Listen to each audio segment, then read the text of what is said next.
दोस्तों, जब जब मराठा साम्राज्य की ताकत की बात होती है, छत्रपति शिवाजी महाराज का नाम लिया जाता है। लेकिन शिवाजी महाराज के बेटे संभाजी महाराज भी किसी से कम नहीं थे। संभाजी महाराज सिर्फ 14 साल की उम्र में ही युद्ध भूमि में उतरे और अपनी वीरता साबित कर दी। इतिहासकार मानते हैं कि वे 8 भाषाओं के ज्ञानी थे: संस्कृत, फारसी, अरबी, मराठी, कन्नड़, तेलुगु, पुर्तगाली और हिंदी। इतनी कम उम्र में इतना ज्ञान और साथ ही असाधारण युद्ध कला, यही उन्हें और भी शक्तिशाली बनाता है। मुगल सम्राट औरंगजेब ने मराठा साम्राज्य को तोड़ने के लिए अपनी पूरी ताकत झोंक दी थी, लेकिन संभाजी महाराज ने 9 साल तक लगातार औरंगजेब की लाखों की फौज से टक्कर ली। इतना ही नहीं, उन्होंने पुर्तगालियों और अंग्रेजों को भी चुनौती दी।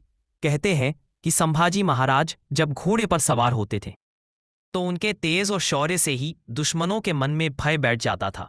उनकी रणनीति, उनका पराक्रम और उनका संकल्प सब गवाही देते हैं कि वे सच में एक अद्वितीय योद्धा थे।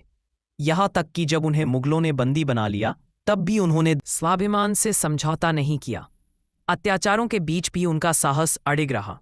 संभाजी महाराज ने अपने प्राण गंवाना स्वीकार किया, लेकिन मराठा साम्राज्य और हिंदवी स्वराज्य की प्रतिष्ठा से कभी पीछे नहीं हटे।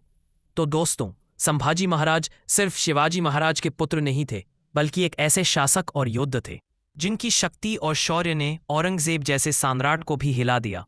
यही कारण है कि उन्हें आज भी हिंदवी स्वराज्य के रक्षक कहा जाता है। उनकी वीरगाथा, उनका बलिदान भारतीय इतिहास की सबसे महान कहानियों में से एक है।